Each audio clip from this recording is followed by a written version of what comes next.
Agora eu quero falar ou contar um pouco para vocês dos laços históricos e culturais e de identidade que existe entre a Ucrânia e a Rússia. E na verdade, quando a gente olha para a história da Ucrânia, ela é considerado o território, o último território, né? O final do que viria a ser chamado de um espaço cultural e político que viria a ser conhecido como o mundo ocidental.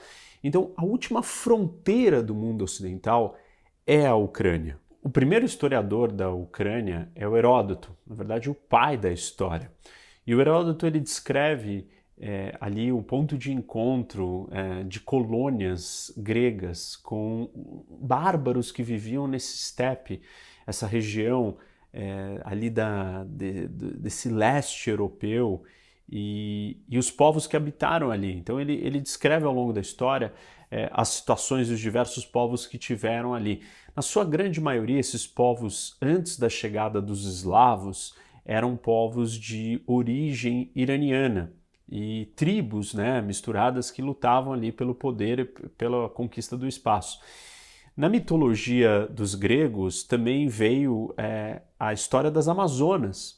E as Amazonas elas surgem nesse território ao norte do Mar Negro, nesse steppe do norte do Mar Negro, que é exatamente onde está a Ucrânia. Na verdade, a Ucrânia, ou essa região, é tida como o primeiro lugar onde se domesticou os cavalos. E as Amazonas eram as guerreiras mulheres cavaleiras, né? Aí nessa mesma região, a Bíblia conta de povos nômades bárbaros que são os cimérios, que posteriormente são representados num filme famoso do Schwarzenegger, que é Conan.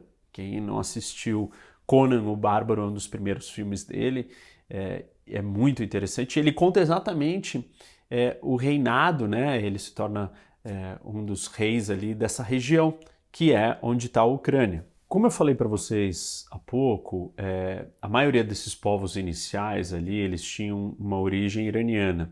Mas depois outros povos começaram a passar por essa região e a Ucrânia teve um papel central nessas migrações todas dessas tribos, desses nômades que acabavam habitando ali. Nós tivemos os godos, que tinham origem alemã, os hunos, que vieram do steppe da região da Mongólia, e aí finalmente chega um outro povo que esses chegaram para ficar e acabaram se consolidando e ficaram até os dias de hoje, que são os eslavos, com uma descendência mais do leste europeu e uma combinação linguística e cultural que mostra que eles vieram mais da Europa, ali do leste da Europa, e até ocupar esse território da Ucrânia. Os eslavos começaram dominando essa região de uma forma desorganizada, né? Na verdade, eram várias tribos que estavam em conflito o tempo todo entre elas. E aí chega um determinado momento que eles entendem que eles precisam de alguém de fora para unificar e trazer ordem para essa região. E aí eles convocam ou aceitam a chegada de um outro grupo que são chamados de Rus, que são os vikings, que eram conhecidos ou como suecos ou como noruegueses, mas também como Rus, que na verdade eles estavam vindo da Finlândia. E esses vikings, eles chegaram e primeiro se localizaram numa cidade para o norte de Kiev e montaram o primeiro reinado dos Rus, né, o primeiro principado dos Rus nessa região, que depois se expandiu e olhou para Kiev, que hoje é a capital da Ucrânia, e entendeu que Kiev era um lugar muito mais apropriado para sediar esse grande reinado. Pelas características geográficas, tal, a cidade tinha campos abertos, enfim, muito fértil. Alguns autores dizem que a Ucrânia era o lugar mais fértil do mundo, agriculamente falando. E aí, então, nasce os Rus de Kiev, ou os russos de Kiev. E é a primeira vez que essa palavra é usada ligada a esse grupo de vikings que se misturam com os eslavos. Então, esse reinado todo que se chama Kievan Rus, que são os antecessores, né? E eu explico um pouco disso, eu comento isso no vídeo da geopolítica da Rússia. eles ocupam uma região que pega algum pedaço dos países bálticos, um pouco da Polônia, toda a Ucrânia, Bielorrússia e um pedaço da Rússia, que é, na verdade, esse território desses steppes ao norte do Mar Negro. E a evolução desses russos de Kiev, eles vão expandindo. E tem alguns pontos importantes, ou marcantes, da construção dessa identidade, do nascimento do que seria uma identidade russa, que é, primeiro deles, a união do primeiro grande principado de Kiev, com seu rei, que era o Vladimir, e aí as semelhanças do Vladimir Putin e como o Putin se comporta, ou como ele entende o seu papel historicamente dentro da identidade ou da preservação, da manutenção da identidade russa, como um grande guardião da identidade russa, se moldando ou se equiparando ao Vladimir, que uniu esses russos de Kiev ao cristianismo.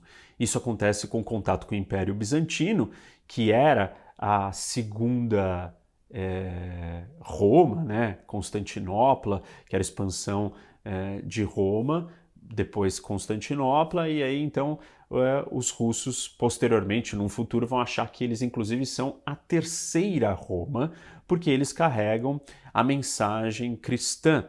E esse contato com o Império Bizantino é consolidado e trazido pelo Vladimir. E nesse momento, então, os russos deixam de ser ou adorar diversos deuses e adotam o cristianismo ortodoxo vindo dos gregos. E essa junção dá uma característica, uma identidade única para esse povo, com essa identidade viking, misturada com os eslavos e agora com uma religião própria, mas ortodoxa, o cristianismo ortodoxo e não o cristianismo ocidental ou romano ou católico com a igreja. E aí nós temos a presença de dois irmãos monges que são importantes porque eles trazem o alfabeto, que vai ser posteriormente o alfabeto russo, que é o cirílico. E nesse momento eles estão procurando trazer um idioma comum para que os ensinamentos bíblicos pudessem ser passados para esse novo grupo, essas novas tribos, esse novo reinado que aderiu ao cristianismo.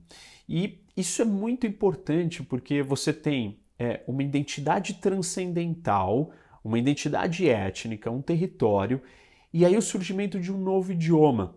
E o idioma é muito importante para os russos. Vários dos russos que não estão na sua terra nativa ou em vários momentos da história, quando foram perseguidos, aprisionados, expulsos, uma maneira que eles tiveram para manter a sua identidade era essa relação com o idioma russo. Isso explica também a importância da literatura russa, o orgulho e o contato e o apego que eles têm com o seu idioma. E a criação de um novo idioma ajuda a consolidar e fundamentar essa identidade. Mas nesse momento, essa noção do russo, ele está localizado em Kiev, no que é a Ucrânia. E Moscou é apenas uma pequena cidade marginal, sem importância. E esse debate entre quem são os verdadeiros herdeiros da identidade russa, se são os ucranianos ou os russos, ele existe, ele é muito forte em discussões históricas para os dois lados. Os dois acham que eles são os verdadeiros russos, os originais, né? Mas é importante vocês entenderem onde que nasce a identidade russa. E ela nasce nos russos de Kiev. E isso mostra um pouco desses laços históricos e culturais que a Rússia tem com a Ucrânia que não podem ser apagados.